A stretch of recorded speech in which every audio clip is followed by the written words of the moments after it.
Hello viewers, আজকে আপনাদেরকে একটি অন্যরকম ব্লগে দেখাবো। আসলে বিশেষ করে ঢাকা শহরে একটি অন্যরকম আরেকটি নাম আছে, যানজটপূর্ণ শহর, যানজটের শহর।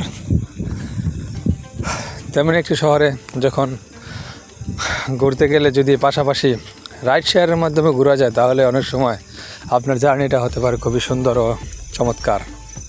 তেমনি আজকে এসেছিলাম ঢাকায়, যখন একজন রাইড শেয়ার উনি নিজে থেকে জিজ্ঞাসা করছিলেন কোথায় যাবেন, চলেন বাইকে দিয়ে আসি।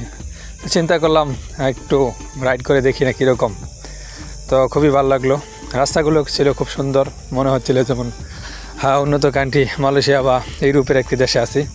দেখতে পাচ্ছেন আপনারা ভিডিওতে, খুবই সুন্দর দেখা যাচ্ছে। এই রাস্তাটি আর কোনো রাস্তা নেই, এটি বসুন্ধরা থেকে বিশেষ করে 300 ফুট যে রাস্তাটি আছে, এই রাস্তাটি খুবই সুন্দর। তো খুবই ভালো লাগছিল, তো চিন্তা করলাম আপনাদের মাঝে শেয়ার করি। এই জন্য আপনাদের সাথে একটু শেয়ার করা আর কি।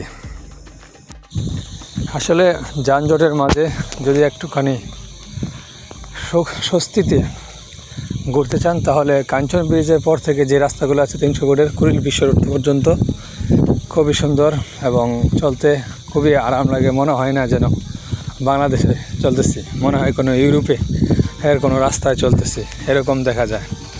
প্রত্যেকটি রাস্তা যদি এরকম হতো, চলা যেত, তাহলে হয়তো মানুষের সময় ও কাজের সময় সব কিছু বেঁচে যেত।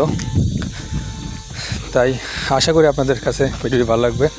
লাইক, কমেন্ট, সাবস্ক্রাইব করে পাশে থাকবেন। দেখা হবে পরবর্তী ভিডিওতে।